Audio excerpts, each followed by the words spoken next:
ஓம் சாய்ராம். என் அன்பு செல்லமே, என்னுடைய அழகான தங்கமே, வாழ்க்கையில் எத்தனையோ கஷ்டங்களை நீயும் பார்த்திருக்கிறாய். இதில் தனித்தனியாக நான் சொல்ல விரும்பவில்லை, ஏனென்றால் அனைத்து கஷ்டங்களையும் நீ பார்த்திருக்கிறாய். ஆனால் இப்பொழுது எல்லாம் உனக்கு தோன்றுவது, எனக்கு எந்த கஷ்டமும் வேண்டாமே, எனக்கு அமைதியான ஒரு வாழ்க்கை, எனக்கு பிடித்தது போல என்னுடைய தொழில் முன்னேற்றம், எனக்கு பிடித்த வாழ்க்கை, என்னுடைய கூட இருப்பவர்கள் சந்தோஷமாக இருக்க வேண்டும்.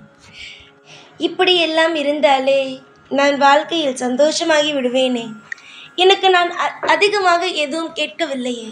எனக்கு பணமழை பொழிய வேண்டும், என்னுடைய வாழ்க்கையில் இப்படி இருக்க வேண்டும் அப்படி இருக்க வேண்டும் என்று சம்பந்தம் இல்லாமல் எதுவும் கேட்கவில்லை. சம்பந்தத்தோடு கேட்கிறேன். சரியாக சாப்பிடுவதற்கு சாப்பாடு, உடை, பொருள், இதெல்லாம் எனக்கு தேவைக்கு கிடைத்தால் போதும் என்று தானே நான் சொல்கிறேன். ஆனால் எல்லாவற்றிலும் தடங்கள், தடுமாற்றங்கள், எல்லாவற்றிலும் யாரோ ஒருவர் இடையூறு கொடுப்பது, கண் திருஷ்டி, ஏமாற்றம் என்று இத்தனை விஷயத்தையும் சமாளித்து மன உளைச்சலுக்கு ஆளாகுகிறேன். இதில் எந்த விதத்தில் நியாயம்? நீங்களே சொல்லுங்கள் சாய். என்னுடைய மனதில் இருக்கும் கவலைகளை என்றுதான் சாயை நீங்கள் போக்கப் போகிறீர்கள் என்று நீ கேட்கிறாய் அல்லவா? அதற்கான விடைதான் என்று நிறைய சமயம் நான் உனக்கு நிறைய வார்த்தைகளை சொல்லியிருக்கிறேன். அம்மா, இந்த விஷயத்தை செய்யம்மா, அந்த விஷயத்தை செய்யம்மா என்று நிறைய வார்த்தைகளை உனக்காக சொல்லியிருக்கிறேன். ஆனால் எல்லாவற்றையும் நீ அன்று கேட்பாய். சாய், நீங்கள் சொல்லிவிட்டீர்கள் அல்லவா, நீங்கள் சொல்லும் ஒவ்வொரு விஷயத்தையும் நான் செய்கிறேன் என்பாய். ஆனால் தொடர்ந்து செய்வாயா என்று கேட்டால் இல்லை. நான் சொல்லியிருக்கிறேன் அமைதி காக்கு என்று சொல்லியிருக்கிறேன்.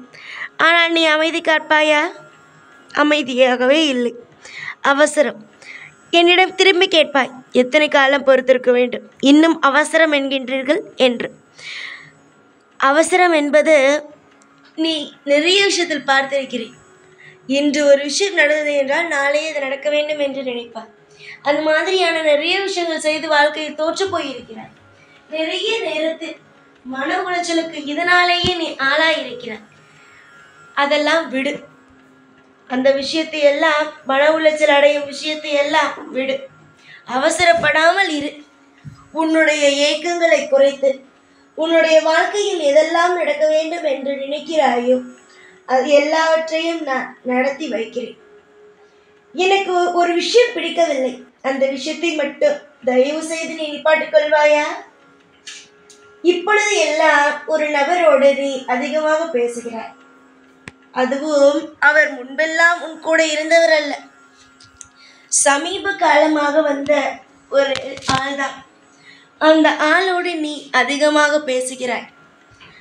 நீ அதிகமாக பேசுவது தவறல்ல, ஆனால் அவனுடைய எண்ணம் என்னவென்பதை இன்னும் தெரிந்து கொள்ளாமல் இருக்கிறாய். உன்னிடம் நடிக்கிறான், எப்பொழுதுமே நடித்து கொண்டு இருக்கிறான். உன்னை யாராவது அதிகமாக புகழ்ந்தால் அந்த இடத்தில் நீ கொஞ்சம் சுதாரிக்க வேண்டும். இவனோ அதிகமாக புகழ்கிறான் உன்னை. நீ எப்படிப்பட்டவள், உன்னிடம் யாரும் வைத்துக்கொள்ள முடியாது, வைத்துக்கொண்டால் நீயே பேசி வைத்து விடுவாய். இப்படி உன்னை அதிகமாக புகழ்கிறான்.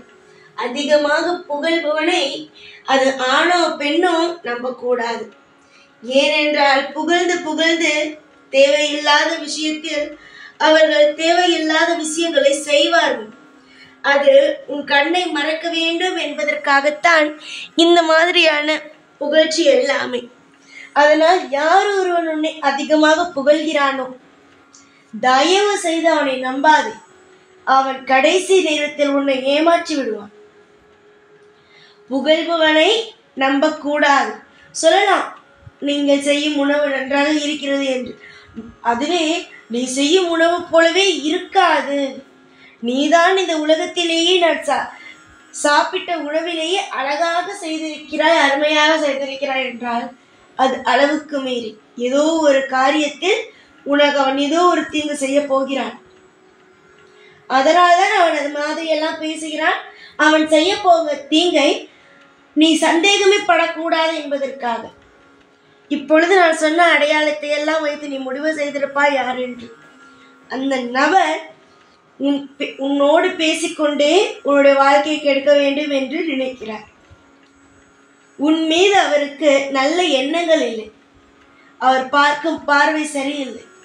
எல்லாம் தவறான பார்வைகள் மட்டுமே இருக்கிறது. அதனால் பார்த்து இரு. பேச்சை நிப்பாட்டிக் கொண்டால் சந்தோஷம். இல்லை, எனக்கு அவரால் காரியம் நடக்க வேண்டியது இருக்கிறது என்றார். பார்த்து. ஆனால் எனக்கு பேசுவதில் துளி கூட விருப்பமில்லை. அதிகமாகவே நானே சொல்வேன். என்னை அதிகமாகவே யார் புகழ்ந்தாலும் சரிதான்.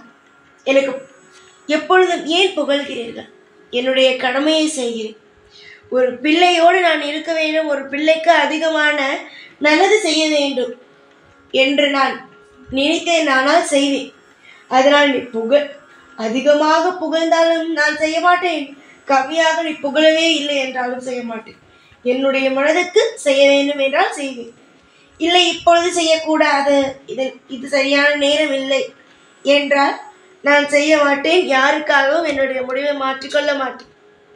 இப்பொழுது உன்னை அதிகமாக புகழ்ந்து உன்னை ஏமாற்றிக் கொண்டு இருக்கிறான் பத்தியா? அவனிடம் நீ பேசாமல் இருப்பது நல்லது. நான் இவ்வளவு தூரம் சொல்லியும் அளவுக்கு மீறி நீ பேசி அவனிடம் வைத்துக் கொண்டாயானால் கண்டிப்பாக அவனால் ஒரு பிரச்சனை வந்தால் தயவு செய்து என்னை அழைக்காதே, நான் வரமாட்டேன். தவறு நடப்பதற்கு முன்பே அது தவறு என்று சொல்லிவிடுவேன்.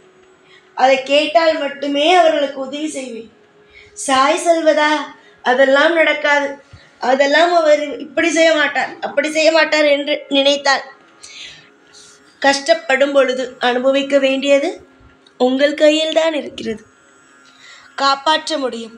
இது நீ போகும் பாதை தவறான பாதை, நீ போகும் பாதை சரியான பாதை என்று எடுத்து சொல்ல முடியும். ஆனால் அதையெல்லாம் நல்லபடியாக நடத்தி கொள்வது உங்கள் கையில் தான் இருக்கிறது. புரிந்து கொள்ளுங்கள். யார் யார் எப்படி என்பதை தெரிந்து கொள்ளுங்கள். எதிர்பார்த்த விஷயங்களை நிச்சயமாக சாய் நடத்தி கொடுப்பார் என்று நம்புங்கள். முழுமையாக யாரையும் நம்பி ஏமாந்து விடாதீர்கள். எதிர்பார்த்த விஷயத்தை கண்டிப்பாக நான் செய்து கொடுப்பேன். உன்னுடைய வாழ்க்கையில் எல்லா நாளும் எப்பொழுதும் சந்தோஷமாக இருக்க பழகு.